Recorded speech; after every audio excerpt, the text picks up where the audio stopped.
আসসালামু আলাইকুম এভরিওয়ান। আবারও চলে এলাম শীতকালীন একটি মজার পিঠার রেসিপি নিয়ে আপনাদের মাঝে। বন্ধুরা, আজকে আমি আপনাদেরকে দেখাবো পিঠার রাজা দুধ পুলি পিঠা। তো চলুন দেরি না করে পিঠা তৈরি করতে লেগে যাই। প্রথমেই আটার কাই তৈরি করে নেব।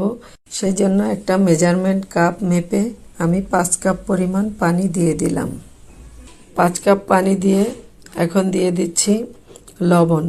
এখানে আমি 1.5 চামচ পরিমাণ লবণ দিয়ে দিলাম। পানিটা ফুটে উঠলে তারপরে আমি চালের গুঁড়া দিয়ে দেব। তো পানিটা দেখুন ফুটে উঠেছে। এখানে আমি ওই মেজারমেন্ট কাপের 5 কাপ চালের গুঁড়োই দিয়ে দিলাম, কারণ আমার চালের গুঁড়াটা শুকনা, তাই সমান 5 কাপ পানির সাথে সমান 5 কাপ চালের গুঁড়াই দিয়েছি। তো এখন একটু ঢাকনা দিয়ে গুঁড়াটাকে ঢেকে রাখবো।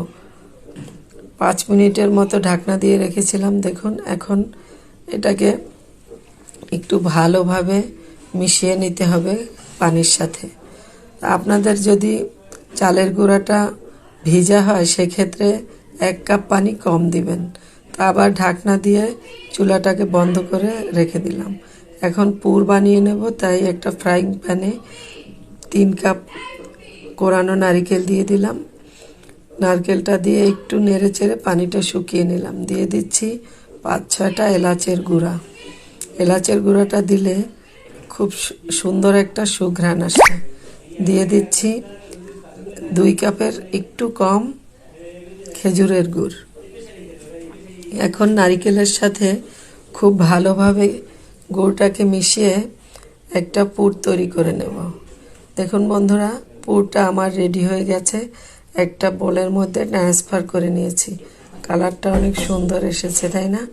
এখন ওই যে আটা সেদ্ধ করে রেখেছিলাম, আটাটাকে ভালোভাবে ময়ান দিয়ে একটা সফট ডো তৈরি করে নেব। চালের আটা একটু বেশি সময় ময়ান দিতে হয়। আমি প্রায় 10 মিনিট ময়ান দিয়েছি। দেখুন এখন একটা লম্বালম্বি শেপ দিয়ে এভাবে প্যারা কেটে নেব রুটি তৈরি করার জন্য। এভাবে আমি কিছু প্যারা তৈরি করে আপনাদেরকে দেখাচ্ছি। এভাবে প্যারাগুলো তৈরি করে নিলে হয় কি, দ্রুত রুটিগুলো বেলা হয়। এখন এই যে একটা প্যারা নিয়ে আমি একটা রুটি তৈরি করে নিচ্ছি। সামান্য একটু শুকনা গুঁড়ি ছিটিয়ে দিয়েছি। রুটিটা বেশি মোটাও তৈরি করা যাবে না, আবার বেশি পাতলাও তৈরি করা যাবে না। এখন পরাটার মতো করে জাস্ট তৈরি করে নিয়েছি। এখন একটা গ্লাস নিয়েছি আমি গোল গোল করে কাটার জন্য। আপনাদের কাছে যদি কুকি কাটার থাকে তাই দিয়ে কেটে নেবেন। আমি গ্রামে এসেছি তাই এটা দিয়েই আমি কেটে নিয়েছি, আমার এখানে কুকি কাটার নাই। তো যাই হোক, এই যে অনেকগুলোই আমি গ্লাস দিয়ে কেটে নিয়েছি। অবশিষ্ট অংশটা আমি রেখে দিচ্ছি। তো এখন এই যে আগে থেকেই পুর বানিয়ে নিয়েছিলাম, এখান থেকে 4 চামচের 1 চামচ পুর আমি নিয়ে নেব। 1 চামচ পুর নিয়ে এই যে ছোট ছোট রুটিগুলো তৈরি করেছি এর মধ্যে দিয়ে একটু চেপে চেপে দিয়ে এই যে মন শেপ করে এটাকে আমি পিঠা তৈরি করে নেব। এভাবে ভালোভাবে চেপে চেপে আটকিয়ে দিয়ে এরপর মুড়িয়ে দিতে হবে পিঠাটাকে। আমি কিভাবে মুড়িয়ে দিচ্ছি আপনারা একটু খেয়াল করুন, আমি আপনাদেরকে দেখিয়ে দিচ্ছি। বন্ধুরা, এই পিঠাটা কিন্তু বানানো খুবই সহজ, কিন্তু খেতে খুবই অসাধারণ। তো আমি আরও কিছু আটা রেখে দিয়েছিলাম, এখান থেকে একটু আপনাদেরকে হাত দিয়ে তৈরি করে দেখাচ্ছি। এটা কিন্তু এভাবেও আপনারা তৈরি করতে পারবেন।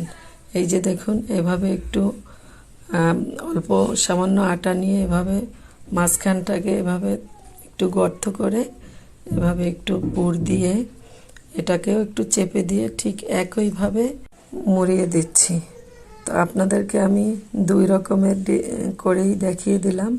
গ্লাস না থাকলে এভাবে আপনারা হাত দিয়ে পিঠা তৈরি করে নিতে পারবেন। তো বন্ধুরা, অনেকগুলো পিঠাই তৈরি করে নিয়েছি, মানে আমার সবগুলো পিঠা তৈরি করা হয়েছে। এদিকে বড় একটি প্যানের মধ্যে দিয়ে দিলাম 3 কেজি গরুর দুধ। দুধটাকে ভালো করে জাল করে যখন বলক চলে আসবে, বলক ওঠার পরে আরও 10 মিনিট জাল করব।